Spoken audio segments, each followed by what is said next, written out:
문갑식 월간조선 부국장입니다. 지난 4일 북한이 서해안의 원산에서 미사일을 발사했습니다. 우리 정부는 북한이 미사일을 발사한 지 40분 뒤에 미사일이란 말을 못 쓰고 발사체라는 말을 썼습니다. 그러자 북한이 미사일의 실물 사진을 공개했습니다. 그런데도 우리는 미사일이라고 하지 못하고 전술 유도 무기라는 말을 썼습니다. 김정은이가 참관한 가운데 북한이 쏜 신형 전술유도 미사일은 지난해 2월에 등장한 이스칸데르급 단거리 탄도미사일로 추정됩니다. 이날 북한은 전술유도 미사일 외에 장거리 방사포도 쏘아 올렸습니다. 북한이 미사일 발사 실험을 한 것은 지난 2017년 11월 29일 화성 15형 미사일을 쏜 데 이어서 1년 6개월 만입니다. 그런데 우리나라의 태도가 참으로 아리송합니다. 합동참모본부는 처음에는 북한이 미사일을 쏜 직후에 단거리 미사일이라고 했다가 40분이 지나자 단거리 발사체라고 말을 바꿨어요. 앞서 말씀드린 것처럼 북한이 스스로 미사일 발사 장면을 공개했는데도 봐, 이게 미사일이 아니고 뭐야 라는 듯이 실제로 미사일 모습을 화면을 공개했는데도 우리는 미사일이라고 하지 않습니다. 대신 북한이 신형 전술 유도 무기를 포함해 240mm, 300mm 방사포를 다수 발사한 것으로 파악하고 있다고만 했습니다. 이것은 북한의 도발 수위를 일부러 낮춰 평가한 것 아니냐는 지적입니다. 여러분들 그 홍길동전 읽어보시면 거기 나오죠. 홍길동이가 홍판서의 아들임에도 불구하고 서자라는 지위 때문에 아버지를 아버지라고 못 부르죠. 그래서 결국 어떻게 됐습니까? 홍길동은 그 집을 나오죠. 지금 우리가 벌어지고 있는 상황이 홍길동전에 아버지를 아버지라고 못 부르는 상황과 너무도 흡사합니다. 합동참모본부라 청와대뿐이 아닙니다.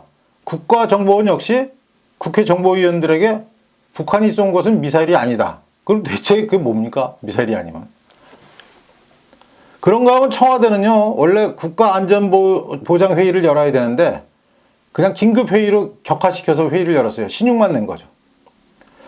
그런데 국제사회에서는 북한의 탄도미사일 발사가 UN 안보리 결의안을 위반한 것으로 보고 있습니다.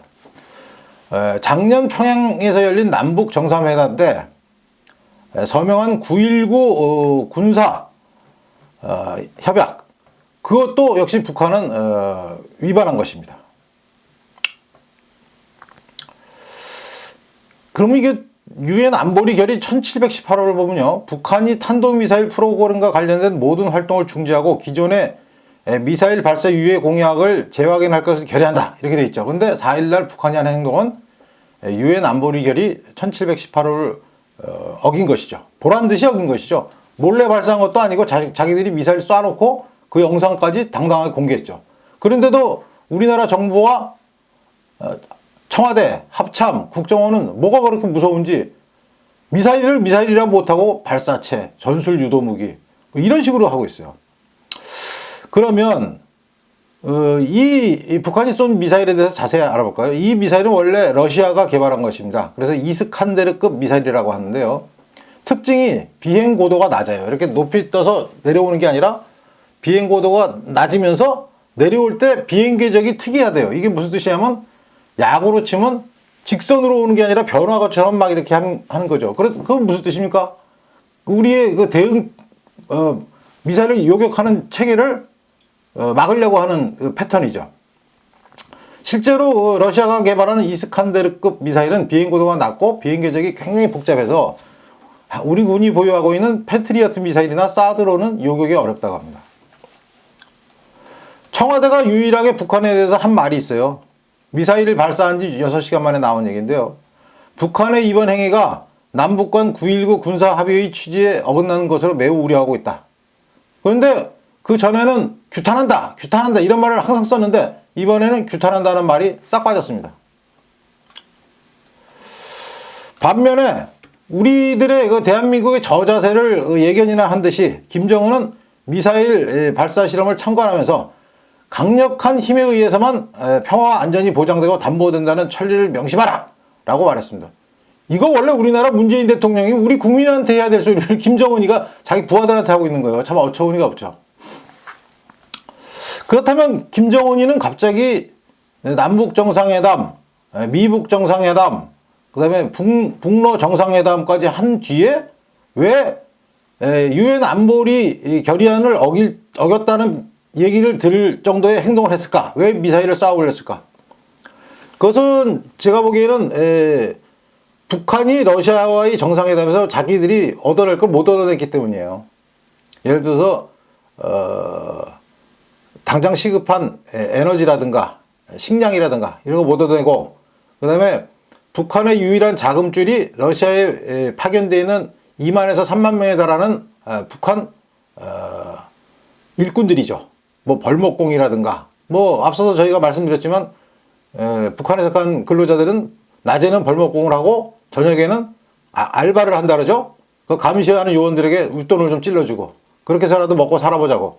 그런데 그 두 가지가 다 자기 마음대로 되지 않자 김정은이는 얘의 습관대로 깽판을 놓기로 작정한 것 같습니다. 깽판을 놨을 때 북한이나 러시아가 어떻게 나오는가, 중국이 어떻게 나오는가를 보고 만일에 상대방이 움찔해서 대화에 매달리는 듯한 모습을 보이는 순간 다시 손을 내밀겠죠. 청구서를 내밀겠죠.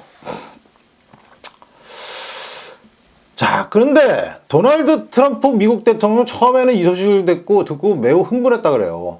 한데 주변에서 많이 말렸대요. 왜냐하면 트럼프가 또 성질대로 트위터에다가 뭐 김정은은 뭐 로켓맨이 로켓보이니 뭐 이런 식으로 네가 약속을 하겠다라고 썼다가는 겨우 신락같이 이어지고 있는 미국 관계가 완전히 끊어질 것을 두려워해서 참모들이 말렸겠죠.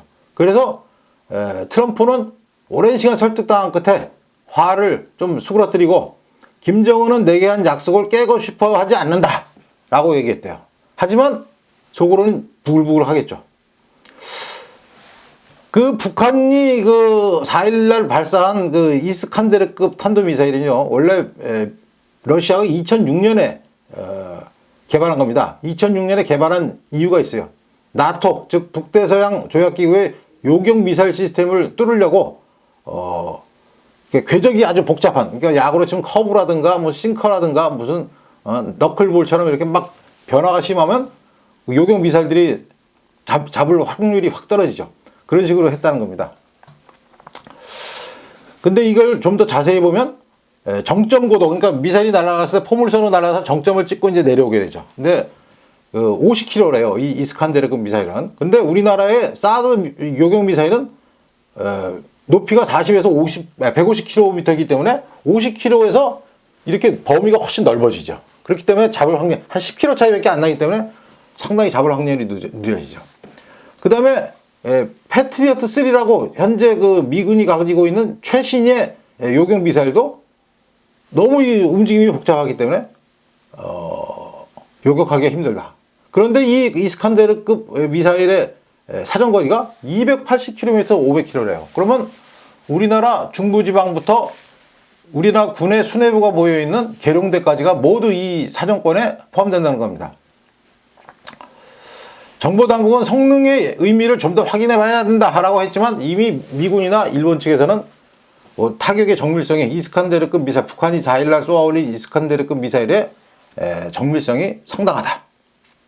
그래서 실제로 4일날 약 220km를 날아갔는데 함경북도 무수단리 인근의 바위선을 타격해서 명중시켰대요. 자, 그러고 나서 이제 폼페이오 미국 국무장관이 5일날 폭스뉴스 등 이제 미국 주요 언론한테 나섰는데요. 북한 단거리 미사일에 대해서 분석하고 미북 대화에 대한 전망을 밝히는 자리였습니다. 그는 정확한 분석을 다 했는데 이 사람도 미사일이라고는 하지 않았어요. 그것들이라고 얘기했습니다. they, 그것들이라고만 얘기했어요. 그래서 왜 미사일이라고 하지 않았는가? 라면 미사일이라는 단어를 쓰는 순간 미국은 북한이 유엔 제재를 위반한 것으로 인정하기 때문에 곧바로 그들에 대해서 고강도의 제재 조치를 하게 되고, 그렇게 된다면 미국 간의 신라처럼 남아있는 관계가 완전히 끊어져 버리죠. 예전에 그 냉전 상태 비슷하게 대립 상태로 다시 돌아가 버리죠. 그렇기 때문에 폼페이오 장관은 외교적인 수사와 뭐 지능을 짜냈겠죠. 야, 이걸 어떻게 불러야 되나 하다가 they 그것들. 근데 이 사람이 한 말을 유심히 들어보면요, 아주 모골이 송연해지는 부분이 나옵니다. 우리는 얼마나 멀리 날아갔는지 말하지 않겠지만, 이건 뭐냐면 다 안다는 소리죠. 단거리로 여러 발 발사됐다. 이것도 몇 발 발사됐는지 알죠. 그 다음에 단거리라는 것도 몇 킬로를 날아가는지 아는 거예요. 미국은 아는 거예요. 그러면서 중거리 미사일이나 장거리 미사일, 대륙간 탄도 미사일은 아닐 가능성을 높게 보고 있다. 아, 아는 거예요. 아, 얘들은 한 280km에서 500km 정도 날아가는 건데 한 몇 발 쐈구나. 그러면서 이 말이 참 중요합니다. 미사일 발사 모라토리엄, 미사일 발사하면 이제 그냥 끝장이 나는 그 모라토리엄이라는 건 파탄이 난다 이런 뜻인데요. 모라토리엄은 미국을 확실히 위협하는 ICBM 시스템에 초점을 맞추고 있다. 단거리 발사체인 만큼 모라토리엄 위반 사항은 아니라는 뜻이야. 이건 무슨 뜻이냐면요. 미국이 제일 걱정하는 것은 북한이 태평양을 건너서 괌이나 하와이나 미국 서해안이나 미국 그 동부 뉴욕 이런 데까지 타격하는 초장거리 미사일을 쏘는 것을 우려하지. 뭐 한반도 내에서만 타격이 가능한, 즉 뭐 계룡대에서부터 뭐 부산까지 타격 가능한 미사일을 쏘는 것은 우리는 별로 내 일이 아니기 때문에 별로 걱정하지 않는다. 이런 말이 될 수 있는 겁니다. 무서운 얘기죠. 우리는 지금까지 북핵 사태에 대해서 북한이 미국 본토를 겨냥하는 문제를 포함해서 한반도 전역을 강타할 수 있는 미사일 체제마저도 뭔가 규제하고 서로 하지 않기로 약속하기를 원했는데, 폼페이오는 지금 본심의 일부를 비친 거예요. 우리는 태평양 넘어오지 않는 미사일에 대해서는 그렇게 심각하게 생각하지 않고, 본토로까지 오지 않는 미사일이라면 이거는 대북제재 위반이라고 볼 수 없다. 이런 뜻으로 해석될 수 있는 거죠. 아유, 정말 무섭죠, 여러분. 본토까지 안 가도 우리 서울부터 저기 부산 제주도까지 불바다가 돼서는 미국은 별로 눈도 깜짝 앉지 않겠다는 얘기예요. 일본도 조용히 있잖아요. 자기네들까지 안 오니까. 우리만 죽어나게 생긴 거예요. 폼페이오 장관의 말을 들어보면요, 북한과의 대화 의지를 피력했어요. 우리는 하노이 정상회담 이후 연락해왔다. 이번 단거리 발사체 발사와 관련해서도 어떤 상황에서도 국제적 경계선을 넘은 적이 없다. 발사체가 북한이 동해에 떨어져 미국이나 한국 또는 일본 등 동맹국의 위협을 가하지 않았다.